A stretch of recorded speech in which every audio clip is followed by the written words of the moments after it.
AJ Creamer, a young writer who lives in Newcastle, Australia.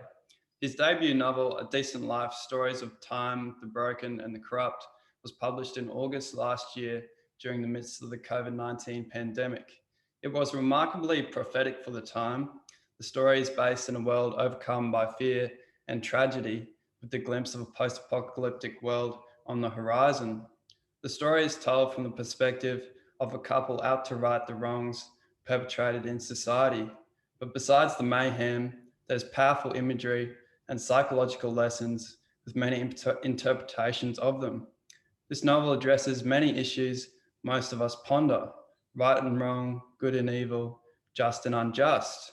The sequel to this novel, A Decent Life: Chaotic Whispers, is being released in July this year, and the final book in the series, A Decent Life 3: Sinners and Saints, will be released in December this year. Whilst writing these books and planning for future projects, AJ works as a part-time teacher after working for many years in the cooking industry and has his hands full as a full-time dad. So AJ, thanks very much for joining me today. Thanks, mate. It's a nice introduction. So just before I jump into talking about the books, I just want to ask a couple of author-related questions. To start off with, how old are you, and when did you first decide that you'd like to become an author?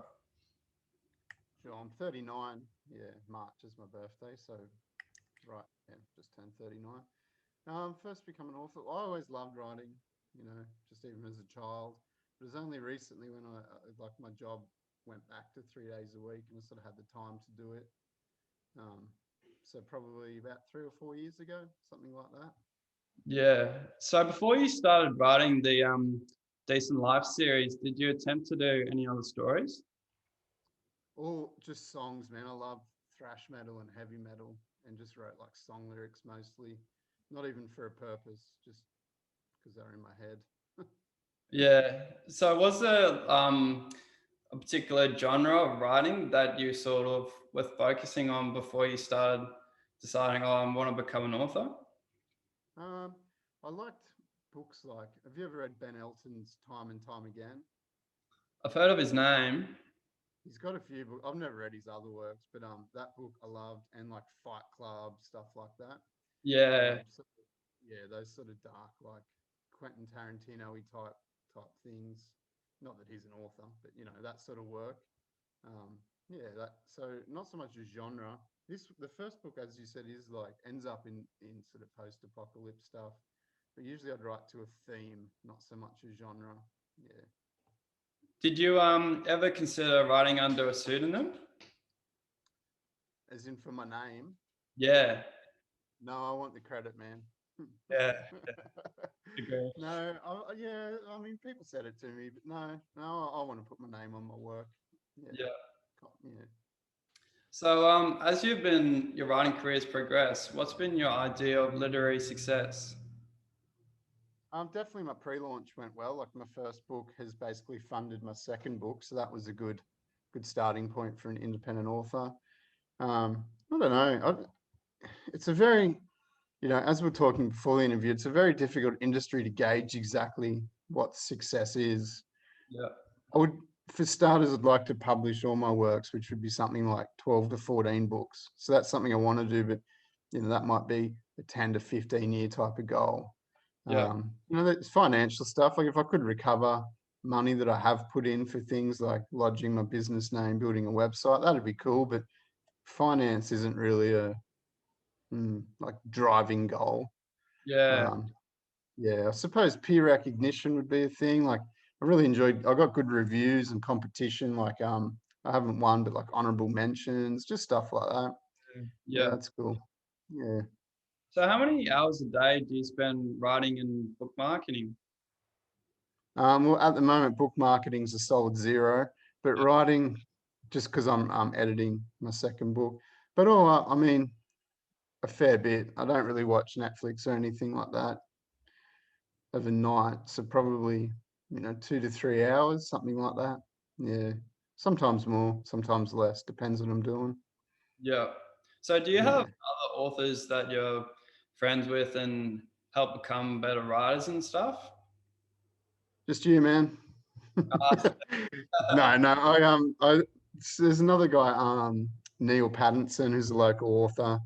So I just meet with him a bit, have a coffee. He's a good dude to have a chat with and just throw some ideas about. He's a local Newcastle guy. And another guy named Neil Pattinson. He's a little bit further off from Newcastle, isn't? But talk with him a little bit.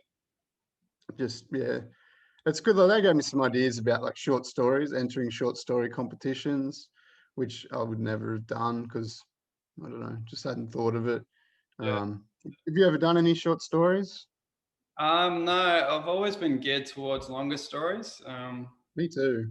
Yeah, yeah, I just got into them. I've got cut writing, like scenes that don't quite fit. And I'm yeah, like, I don't know what to do with it, but it's a good scene. So I turned one of those from this whole other story idea I had into a short story, but I can't say anything about it because one of the conditions of entry was that it's all anonymous because there's some weird equity clause. So yeah, yeah. All right, awesome. So, final author-related question: if you could yeah, do something as a teenager or young adult to become a better writer, what would you do? if I could have done something when I was a teenager, Yeah, I was crazy as a teenager, man. I don't think anything could have really helped me. And you know what though? It helps now because being in really bad positions, like super low, like yeah, yeah, no house, drug addiction, stuff like that. yeah, So then, like, it's helpful now to know how low it can get. And yeah, even though it's worse than that, it's still good to have that parameter, like yeah, life experience. yeah. Awesome. Mm. So, getting into the Decent Life series now, when and where did the idea for this series first germinate? Yeah, I'm not sure. People ask me that a lot, like at markets as well. Um, I'd always thought, yeah, I don't know. It's a very strange thing. Part of it is a philosophy degree I done. Yep. So there's no real purpose to knowing about philosophy except to know about philosophy. And I just studied it because I don't know, I enjoyed it. Mm. And so that definitely weighed in more sort of halfway in the book to the end. But a lot of the start part I just wrote myself and I didn't really, I don't know, just enjoyed writing it. So I did. And then Yep. I was reading it and I thought, oh, this is all right. I should probably do something with this. Yeah. Um, but then I didn't like the ending at all. So I chopped nearly 1/3 of the book out, which, as you'd know, as an author, is a pretty drastic thing to do. But the part that I changed is just so much better. Like it isn't even comparable. Yeah. Yeah. So, did you plan out these books, or did you just sort of sit down and let your creative mind rip? Yeah, I've definitely done both. I have some that's the first book's kind of a mix of both. So I definitely started with just flow state writing and see where it went, and that was awesome. But then the second book, because they are like the second book's like nine stories that kind of interweave, Oh and yeah. they're in different locations. Yeah, so that I had to plan out like I just had to plan the arcs out. Even just weird stuff like what clothes they're wearing and what weapons they have at what time. Like it's just too much information to recall, Yeah. off the top of your head. Yeah. I find that. Um, So, is there any particular writers or artists that you look to while writing the Decent Life series for inspiration? Oh, definitely, man. So music, like massive music fan. Yeah. So like groove metal, like Lamb of God, Pantera, obviously huge influence, and all your thrash bands like Megadeth and Testament. So they're like lyrical content and their style, huge inspiration, mixed with yeah, like Fight Club, like I said, Yeah. and they're probably the main two. Like probably more movies, like Quentin Tarantino's sort Yeah. of that weird quirky thing happening. Yeah, yeah, just different. What would you say, like alternative artistic expressions?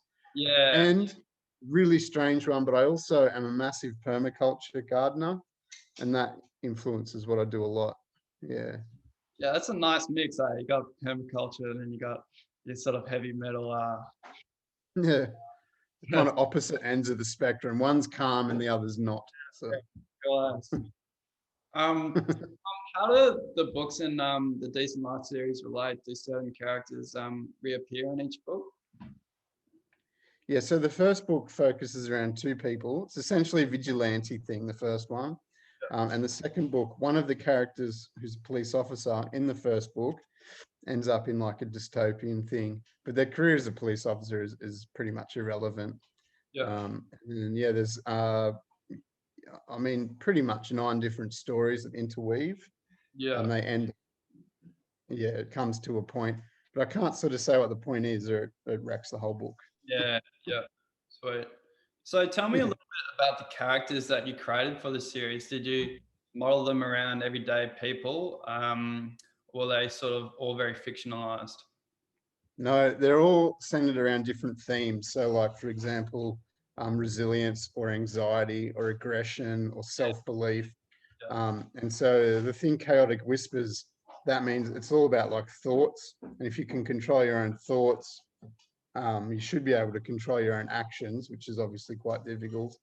And then there's like a triangulation between thoughts, belief, and action. And that's if those things don't align, then that's where the chaos part comes in. And those people represent different chaotic elements of that triangulation. Yeah. Yeah. So this is sort of along the same lines, but can you tell me a little bit about your themes in the books? What types of feelings are you trying to sort of evoke from the characters in the storyline of this series? Yeah. So definitely things like it's hard to express it, but say that you believe something or I believe something, it's not that you're correct and I'm incorrect. Like we could see the same event and interpret it in a different way. Yeah. And like who knows what's correct or not correct. And Yeah. of course people say like God becomes a very common thing. People go, oh, it's it's God. Maybe it is, maybe it isn't. Like how would you actually know? Yeah. Like yeah, in like an empirical sort of concrete way. That's you can't put that in there. Mm. And so it's a bit of an abstract thing, but I wrote from the numbers 2218, which is a biblical reference. But then I drew like I think there ended up being 9 different elements to that for each 9 characters that rely on those numbers to like make sense. Oh, And okay. it's not that and one's not right or wrong. It's just like whether you think it is or not. Mm. So it took me ages to write. Like it was really hard. Yeah. Yeah, Yeah. yeah, So in terms yeah. of audiences, have you had certain people that you've been drip feeding parts of your books? Yeah. I was just so far off in this category. I thought it would be like guys, like men around the age of 30. And I just have no clue at all because it was like women around the age of 50. Yeah. It's my main audience. And it's like book one's really violent. Yeah. Like they execute a pedophile, chop his cock off and stuff. And it's like, I didn't know like ladies read that. But, what do I know? They messaged me, oh, I love this. All right. So yeah, what do I know? So So now I'm just really scared of like middle-aged women. yeah, you never really know what they like. So shouldn't have said that. So did you find you sort of you've changed as a person while you've written this series, or was there sort of new things that you discovered about writing the process? Definitely, just my actual writing skill got way better. Yeah. Like just efficiency of words and like just delivering those punchlines rather than rambling. Yeah. And just it's I suppose it's an odd thing to express, but just putting one line that's perfect rather than 3 lines that continually reinforce the same theme. Yeah. That was definitely one big thing. But another weird thing's happened where I kind of got like you go into that world as you would have done with yours, I'm certain. You spend a lot of time in your own head looking at the whatever it is, the trees or the conversation, or you do this weird thing where you're like acting out, oh, how would their face be? And you do these weird facial expressions and then write it. Yeah. But I kind of got nearly sick of the world because I was in it for too long, if you know what I mean. Yeah. Yeah. So that was that was a weird thing. Mm. That's so I just write multiple titles now. I jump around from one to another, and that I never lose motivation then. So I know from experience that writers, they go through that period of self-doubt. How have you overcome this and continued on writing this series? Yeah, I haven't. I just yeah, just Just hope. It's about it. I don't know. It's just like, as we're talking about before the interview, it's just a very difficult field. And I suppose for me, like in all seriousness, I just set the lowest parameter and the highest parameter and then gauge my success off that. Yeah, So like I accept, maybe I fail as an author. Like, I don't know, maybe I will. But maybe, you get picked up by a huge publisher and your book gets made into a Netflix series. Like, it happens. yeah, Who knows, right? yeah, yeah. Um, yeah. So I forgot your original question. Sorry, what was it? I was just mentioning self-doubt as a writer, well, even as an artist. This is probably just a statement by me, but my brother's an actor, and there's always this feeling of self-doubt in the arts industry because you put so much effort into it, and then sometimes you just do not get that recognition. And often say to my brother, like, I prefer to be like one of these hobo actors on the streets in LA and committed my life to trying to fulfill this dream than not trying at all. You know what I mean? You want to, Definitely. my mindset is just do it or don't do it. And just, and because I love it so much. Hey, yeah, it's how I apply myself to it. I definitely agree. Like, one, I love writing. So the actual writing part is I just would do it anyway, even just for like therapeutic reasons. So Yeah. that's kind of removed for me, same as you said. But yeah, of course, I do think too, like, why would people listen to me? Of course. Yeah, like, why would they invest their time to read my book? But I Yeah. think that's normal. I just think that's just the opposite of arrogance. It's just being normal to me. Yeah. Yeah. That's sort of the same sort of question, but how have you been finding stepping out and letting the world know, hey, I'm an author. Look at what I'm doing, guys. Yeah. With difficulty. Mm, There, as most authors, man, like I tend to keep my private life very private. So I'm not very extroverted yeah, in terms of like my private time. So, but like that's what it is. So I just do it. Like, thankfully, from martial arts, I've fought people before and had like jiu-jitsu matches and stuff like that. So obviously that's not comfortable either. If someone can kick you in the face, like, that's not fun. yeah, But like, being able to do that makes this a lot easier. Yeah. yeah. So going through the self-publishing process in the last year or so, what would you say would be your top tip for anyone looking to become an author and start down this journey? Yeah, I'll definitely. There's a few things I would do if it was me. I would have multiple titles lined up. If your aim was to publish multiple books, Yeah, I'd have them ready to go before I'd done book number one. That's one thing I would say, and yeah, definitely build your audience. That'd be the second thing. Like, don't try and do it as you're going. Sort of like what you're doing now. Like, build up a good, solid following to start. yeah, yeah. So finally, I'd love for you to share with people how they can get in contact with you and get a hands-on copy of your books. Yeah, so just I've got my own website, which is AJ Creamer.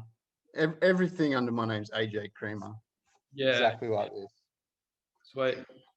And you can find my website or obviously Amazon, and I'm on all the social medias like Twitter and Instagram, Facebook. So yeah, All right, awesome, AJ. That should do us for now, but we'll do another meeting again, and as we get closer to your launch date. sounds good, man. All right, awesome. Cheers. Pleasure.